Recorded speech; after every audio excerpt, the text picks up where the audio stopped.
Make me a widow. Did politician Gladys Mwangi conspire to murder her husband? Some would agree, but here are the facts. This is the case of George Mwangi.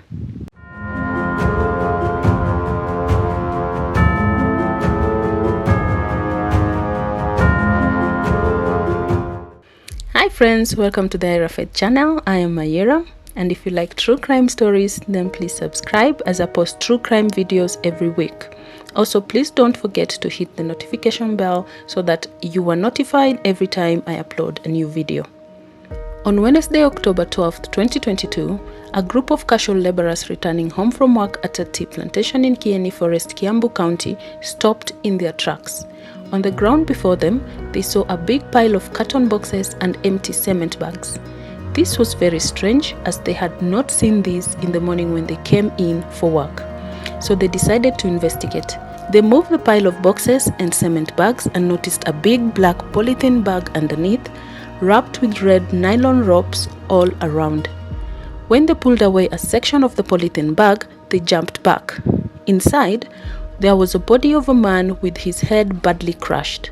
The men informed the area chief, who would later call the police. Born in 1964, George Kimani was described as an aggressive and hard-working man. At 58 years old in 2022, he had been married for over 20 years to Gladys Mwangi and had 3 adult children. Mwangi was an engineer employed in Kigali, Rwanda, and owned several homes he rented out.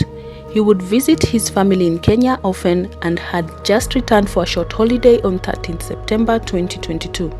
His wife was a well-known psychologist and also owned a rehabilitation center called Right at Home Rehabilitation Center.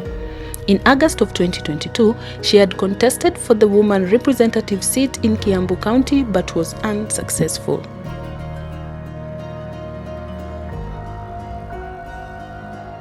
Having married on Sunday, April 25, 1998, the couple had lived together for 24 years, but their marriage was far from great. According to multiple sources, their union seemed to have been turbulent, since Gladys would mostly spend her time at their Thika home, while Mwangi would stay at the 5-bedroomed Mangu residence whenever he was in the country. Soon, Mwangi would start looking elsewhere for comfort, and he would find it in the arms of one Lucy Modoni. In 2021, Lucy, a secretary at a local school, was looking for a rental house, and Mwangi offered her one of his rental houses next to his home. One thing led to another, and they started an extramarital affair. They would be spotted together at local joints and other social gatherings.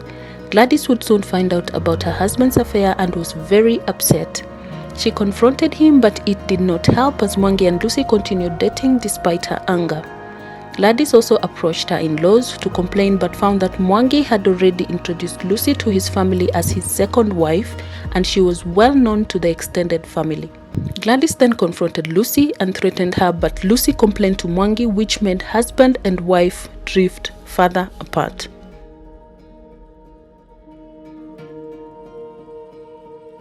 On 8 October 2022, Lucy accompanied Mwangi to a family function in Kimunyu, where Gladys was also present. Gladys, feeling very disrespected and humiliated, left the function early and went to Mwangi's house in Mangu. After the function, Lucy and Mwangi drove to the Mangu house, where Lucy left Mwangi after agreeing to meet him the next day for a date. Gladys was in the house when the two arrived. The next day, 9th October 2022, a suspicious Lucy called Mwangi's friend and informed them that Mwangi was not answering his phone. She explained that they had agreed to go on a date that day, but he had not called or texted her. His friends in turn called Gladys, who said that Mwangi had gone for a walk and left his phone behind. On 11th October 2022, at 8 p.m., Gladys made a phone call to the Mwea police post in Gatundu North and reported her husband missing. She expressed her worry and said that she had not seen him since 9th October, when he left the house on foot, leaving behind his phone.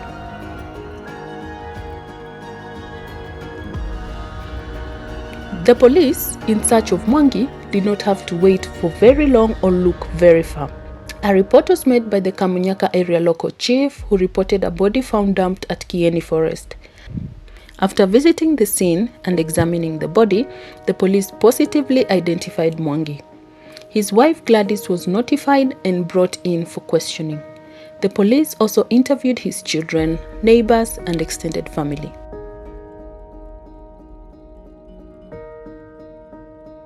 On the same day Gladys made her report, a mechanic reported to have seen a woman driving Mwangi's vehicle at Kamunyaka Center, where the vehicle developed a flat tire that he helped fix. Another witness who works at a tea collection point in Kamunyaka remembered seeing a fast-moving pickup truck being driven by a woman at around 3 p.m. with a load protruding at the back.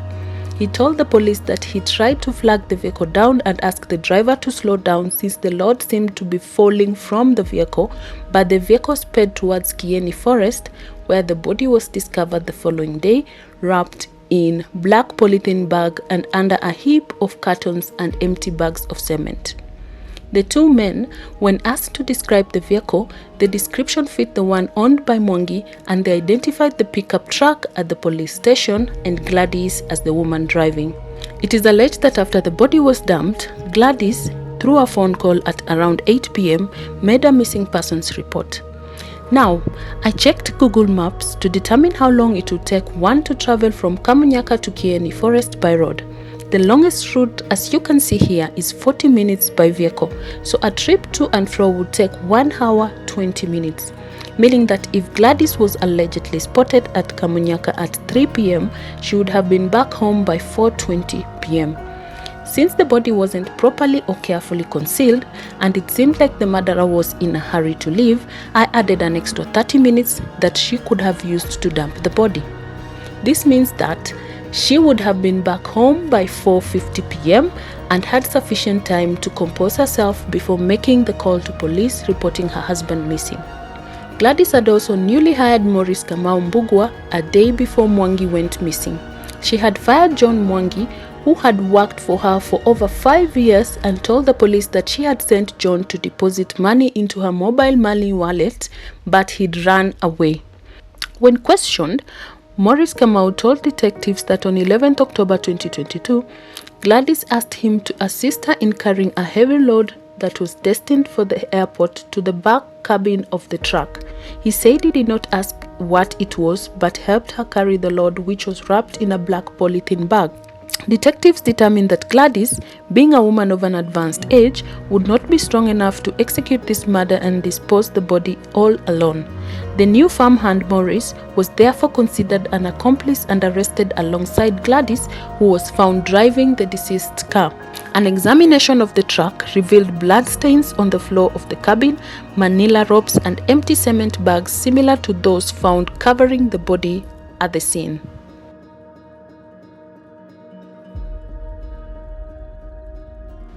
Gladys was arrested on 14th October 2022 and detained as investigations proceeded. Gladys and Maurice were arraigned in court on 26th October 2022, and detectives asked for 14 days to conclude their investigations. The court granted detectives 7 days, and the accused persons remained in remand. Soon, a close forensic investigation at the Mangu house would lead to the discovery of pieces of blood-stained metal rods, blood-soaked bedsheets, stained curtains, and clothing. This was the same house where Lucy had left Mwangi with Gladys on the evening of 8th October 2022. The detectives determined that George Mwangi was murdered in his home, particularly in his bedroom, and the body dumped in Kieni Forest. A post-mortem examination was also conducted, and it was determined that Mwangi was hit by a blunt object at the back of his head severally. He had fractures on his left hand fingers, indicating that he tried to protect himself. Further, detectives acquired CCTV footage from a camera installed by a Chinese construction firm, capturing the moment Mwangi's body was dumped in the forest. The firm was working on construction of the Thika Mangu Magumu flyover road. The footage allegedly showed the vehicle, which belonged to Mr. Mwangi, branching off the Thika Mangu Mangumu flyover road to avoid a police roadblock a few kilometers ahead that had been put up after many cases of people being killed and dumped in the forest. It was alleged that Gladys was the driver. Gladys and Bugwa were charged with murder, conspiracy to commit murder, and accessory to murder on 2nd November 2022 at Kiambu Law Courts, the detectives having completed their investigation within the time granted by the court. They pleaded not guilty and put in a request for bail. They were released on 29th November 2022 on a 1 million Kenyan shillings bond and 2 sureties of the same amount each as the case proceeded.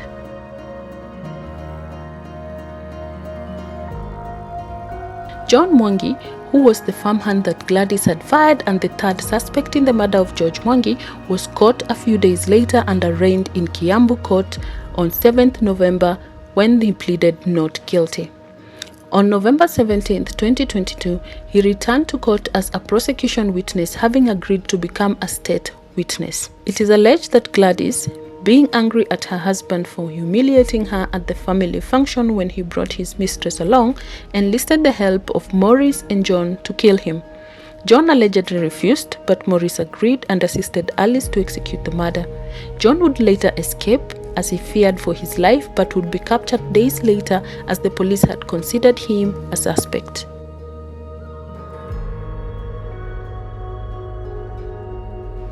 George Mwangi was laid to rest in his Mango home in Gatundu, North Kiambu County.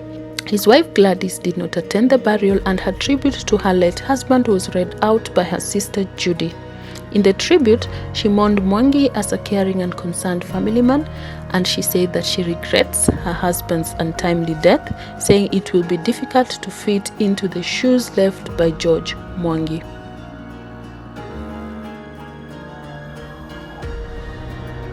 As the case proceeds, there have been reports of alleged fraud cases against Gladys that are pending in courts.